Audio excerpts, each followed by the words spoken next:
Louisiana Legends is made possible by Blue Cross and Blue Shield of Louisiana. This important program series enables us to discover, through the accomplishments of our fellow Louisianians, the unique character of a state so proudly served by Blue Cross and Blue Shield of Louisiana for 60 years.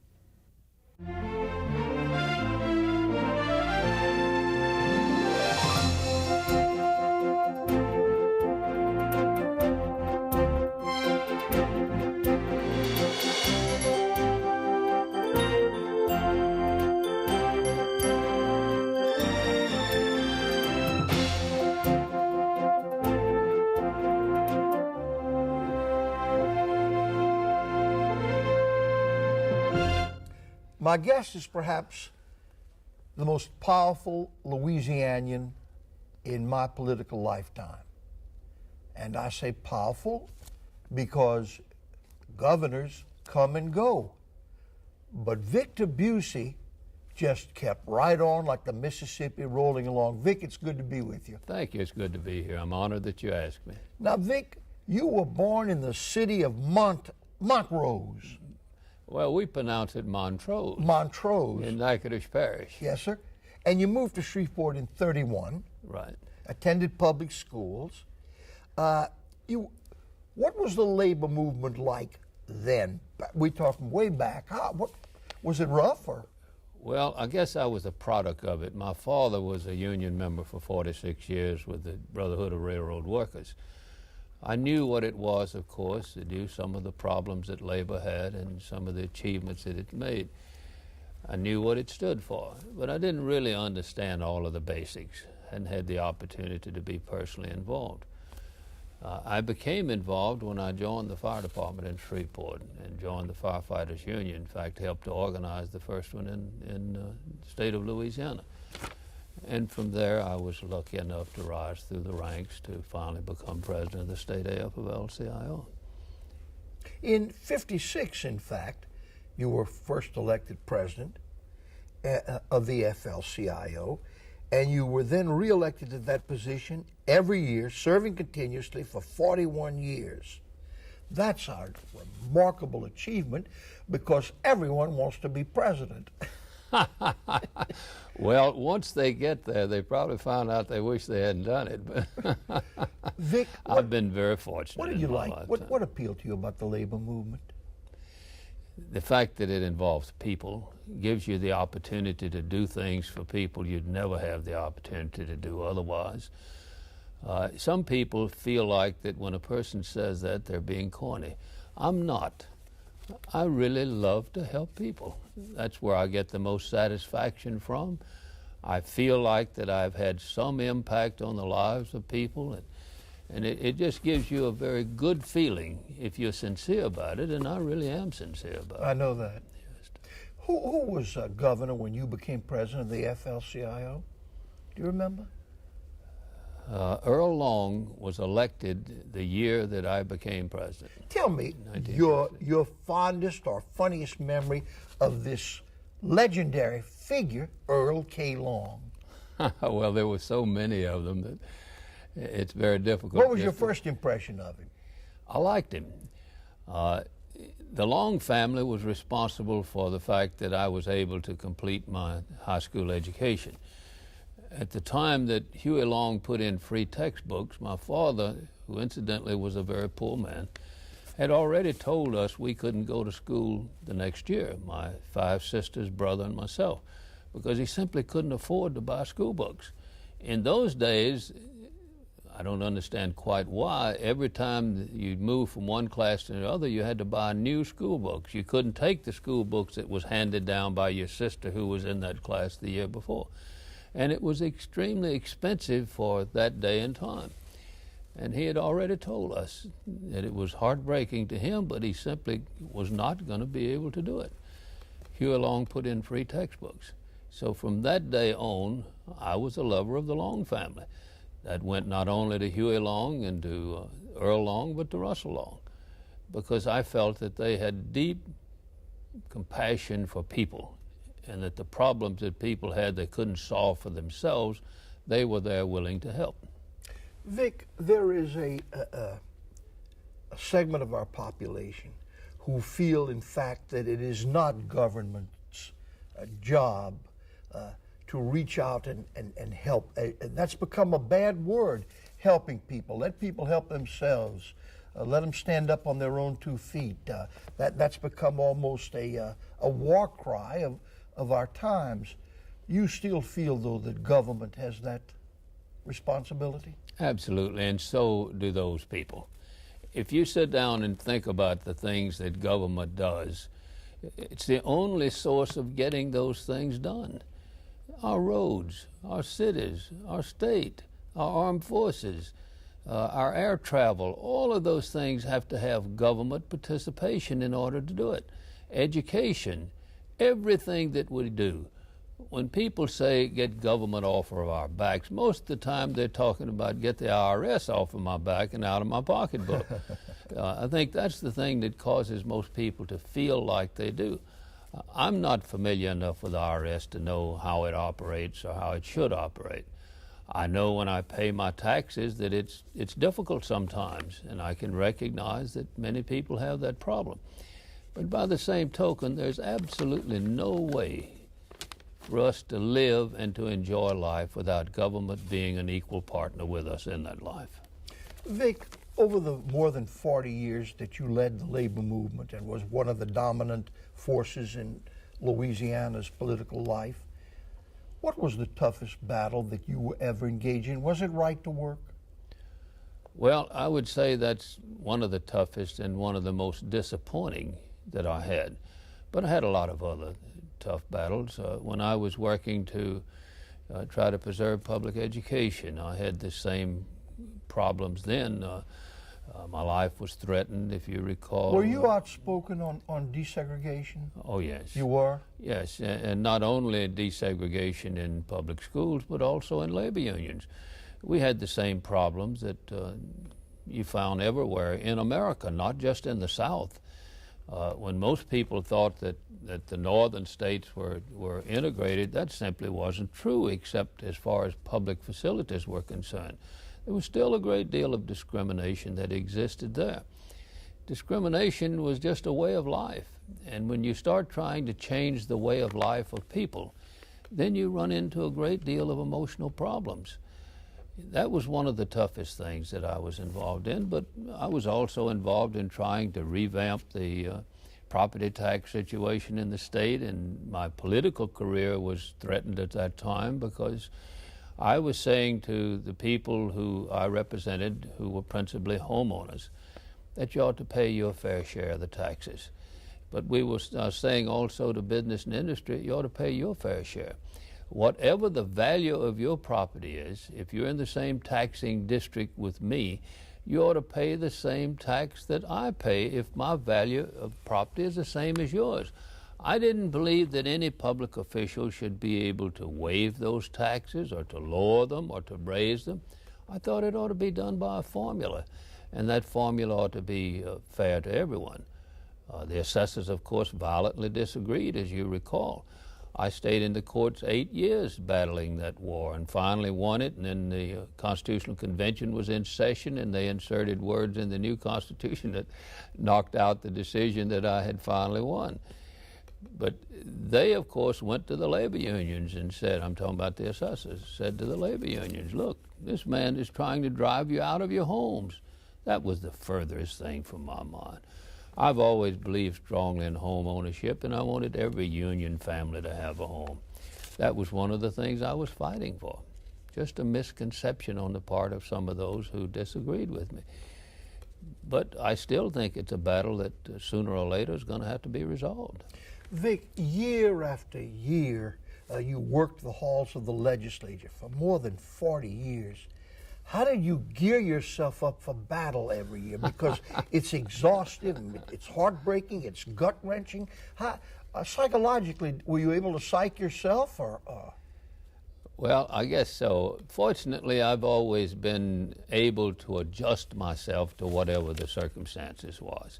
I didn't particularly like the military service that I went into in World War II, but I was able to adjust myself to it and to do what I needed to do and to be equipped to come out of it once the war was over with. I did the same thing when I was in the fire service. I did the same thing when I was going to the legislature. It wasn't something that I particularly liked, because I did not. But it was one of those things that you have to do. And when you have to do something in this life, you need to learn to adjust yourself so that you can do it as comfortably as you possibly can and achieve as much as you can during that time. As president of the Louisiana AFL-CIO, you knew almost every president of that time, those more than 40 years. What presidents, and some you got to work with, what presidents impressed you as you think back? Well, almost every one of them for different reasons. Harry Truman I loved because he was down to earth and a man that did everything in the world for people in the same perception that I had. Roosevelt I was a strong admirer of. You knew him? I knew Roosevelt. Jack Kennedy was a man that I loved. I knew Jack Kennedy when he ran for vice president. Most people don't recall that he ever ran for vice president. I supported him in the Chicago Democratic Convention over the objections of Governor Long, who wanted another candidate at that time, and was able to put together a coalition of the Louisiana delegation to where Louisiana voted for Jack Kennedy for vice president at that time. Fortunately, he didn't get it, because I think if he had gotten it, he wouldn't have eventually become president. But I thought he was a man of great compassion, a man who developed in the job that he had. Now, he was a good senator, but he was not a great senator. But I think after he became president, he put his life into it and turned out to be a great president. Where were you when word came that the president had been killed? Sitting in my office in Baton Rouge. I'll never forget that day and that hour. I could not believe it. When it first came on, it said he had been injured. I said, well, thank God he's just been injured and not been killed. But as I sat there listening and frantically calling Washington, the White House, to find out what it was all about, then I come to realize that it was an injury he couldn't overcome. And I thought it was a great tragic occasion for our nation. What's your read on President Clinton? I think President Clinton basically is a good man. He needs to stand up more for the things that he believes in and try to work out some solution to the problems that we have in our nation. I did not believe that at the time that welfare reform passed that it was in its proper form. I don't think he did either, but he felt, I think, from a political standpoint that he had to sign it. But there's going to be an awful lot of suffering because of that. Many people are going to be left out of the mainstream of life that they deserve the opportunity to be in. Now, don't get me wrong. I believe that everybody ought to work for a living who can possibly work. But you also have to give that person a job and encouragement in that job. There are some jobs that are almost, well, it's extremely discouraging to be in them. You're not treated properly. You're not given the respect that people are entitled to. Their dignity is not what it should be. And consequently, they're extremely unhappy. But I believe they ought to work. I really do. But I also believe that if you can't find a job, there ought to be some way to help take care of you and your family. I believe welfare reform is going to leave a lot of people behind that really we have some responsibility for. Vic, does organized labor still face the great problems that existed at one time, many which you overcame in Louisiana? Oh, yes, and labor always will. It's a movement of people. It's the reason they call it the labor movement. There's so many things that affects labor. Quite often in lobbying the legislature, if I went to them talking about higher education, they'd say, well, now wait just a minute, Vic, that's not a labor matter.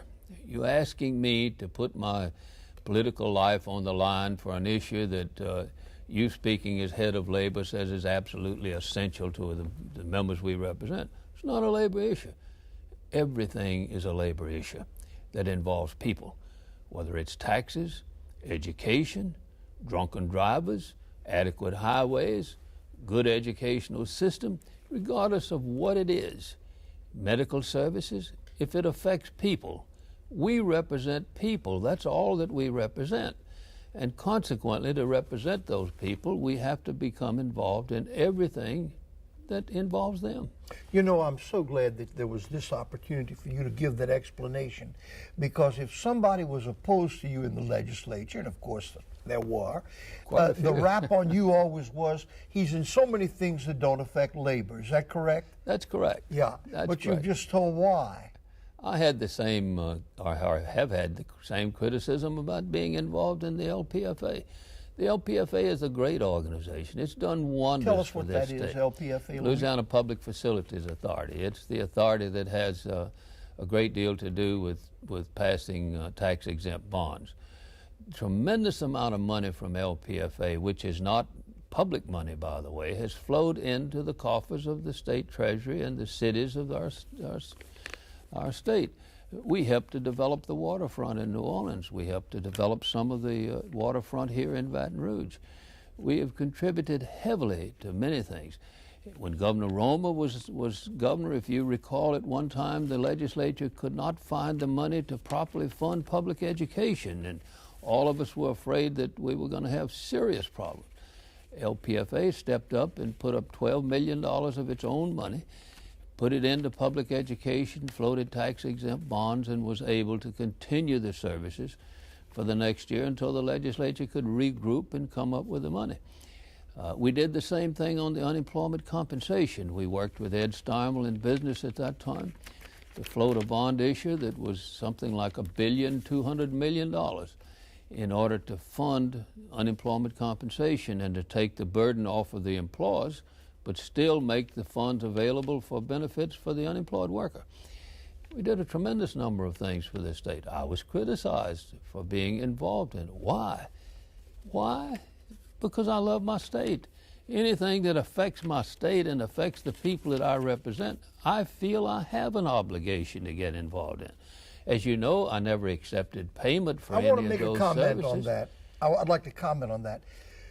There is nothing that is good for Louisiana that Vic Bussie and his lovely wife Fran have not participated in and are participating in today. Thank you. This is rather interesting.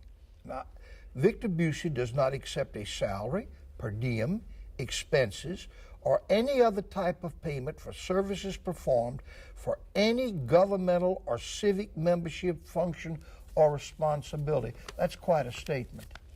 Well, it's a true statement. I believe that as president of the state AFL-CIO, that when I participate in any endeavor, whatever it was, I was free to go do it in the name of the union and on behalf of the membership.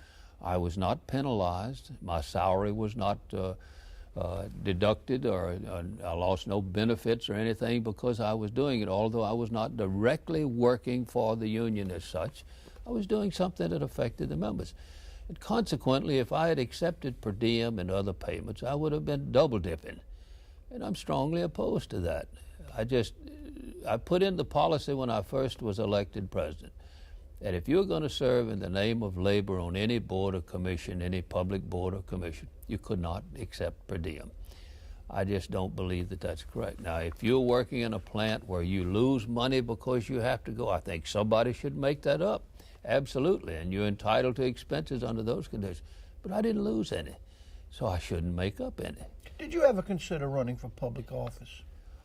There was talk of it from time to time. No, I had a number of offices to run for different offices, even governor. I know that. At no time have I ever had any desire to be an elected public official. Vic, I find the job of governor a backbreaker. Oh, it is. The responsibility is so awesome, and it's very destructive on the family. Yes. It is also a lonely occupation. But you know, that's true of not just governor, but almost any other public office. I don't think we give our public officials enough credit for the things that they do. We're prone to spend all of our time criticizing every action they take without realizing what's behind all of those actions. Now, there have been enough people in public office who justified that criticism, but the overwhelming majority of the public officials don't deserve that kind of treatment. They have no private life. We feel that whatever they do in their private life ought to be public knowledge, and people ought to be able to debate whether or not they ought to be doing those things.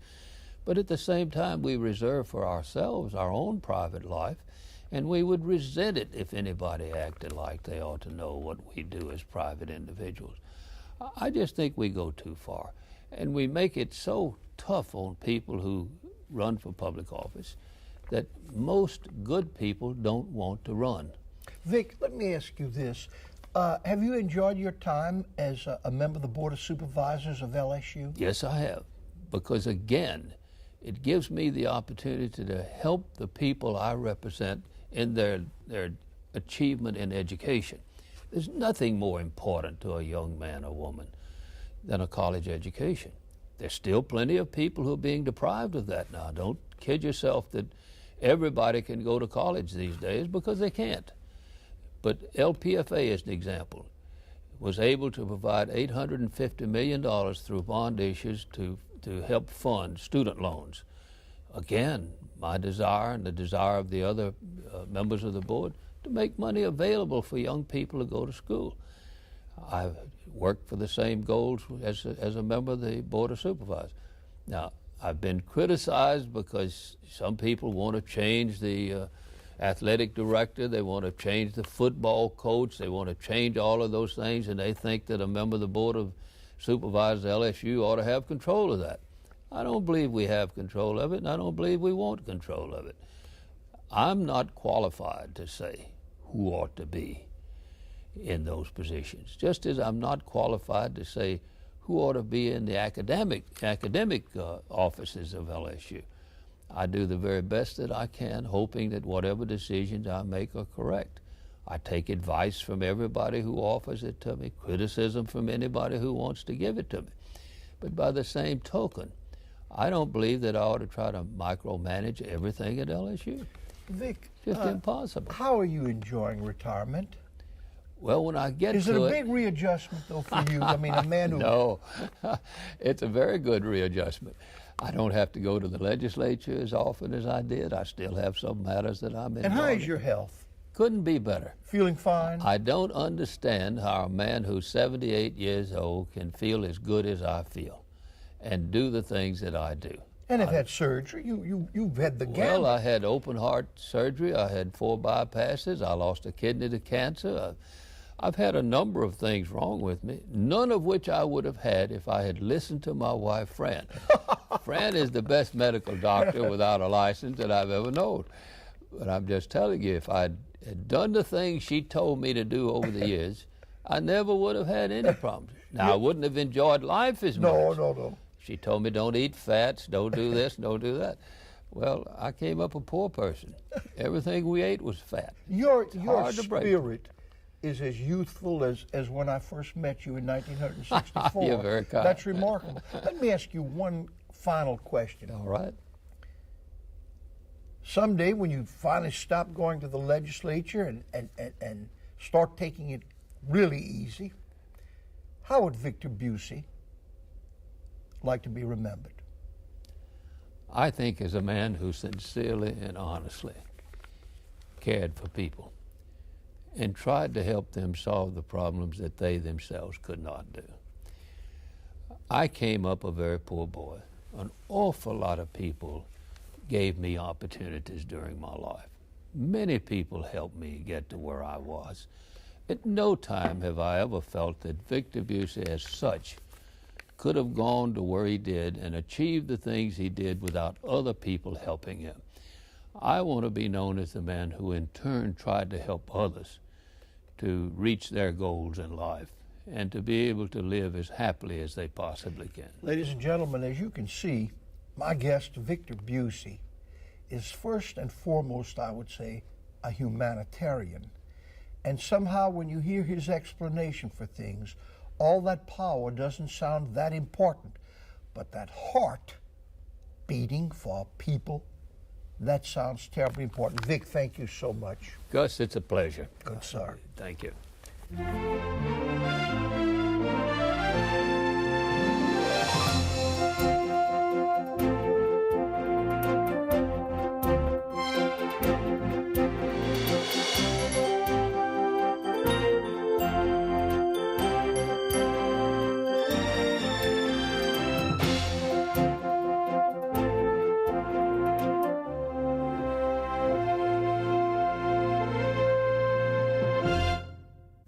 Louisiana Legends is made possible by Blue Cross and Blue Shield of Louisiana. This important program series enables us to discover, through the accomplishments of our fellow Louisianians, the unique character of a state so proudly served by Blue Cross and Blue Shield of Louisiana for 60 years.